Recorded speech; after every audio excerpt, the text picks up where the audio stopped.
رسول اللہ صلی اللہ علیہ وآلہ وسلم نے فرمایا، اسلام کی بنیاد 5 چیزوں پر قائم کی گئی ہے۔ اول گواہی دینا کہ اللہ کے سوا کوئی معبود نہیں اور بے شک حضرت محمد صلی اللہ علیہ وسلم اللہ کے سچے رسول ہیں، اور نماز قائم کرنا اور زکوٰۃ ادا کرنا اور حج کرنا اور رمضان کے روزے رکھنا۔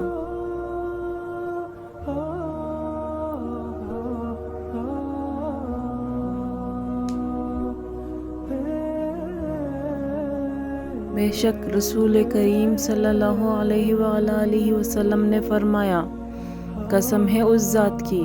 جس کے ہاتھ میں میری جان ہے، تم میں سے کوئی بھی ایماندار نہ ہوگا جب تک میں اس کے والد اور اولاد سے بھی زیادہ اس کا محبوب نہ بن جاؤں۔ رسول اللہ صلی اللہ علیہ وآلہ وسلم نے فرمایا، وہ وقت قریب ہے جو مسلمان کا سب سے عمدہ مال اس کی بکریاں ہوں گی، جن کے پیچھے وہ پہاڑوں کی چوٹیوں اور برساتی وادیوں میں اپنے دین کو بچانے کے لیے بھاگ جائے گا۔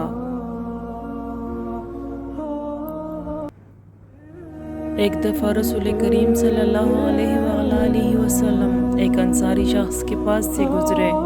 اس حال میں کہ وہ اپنے ایک بھائی سے کہہ رہے تھے کہ تم اتنی شرم کیوں کرتے ہو؟ آپ نے اس انصاری سے فرمایا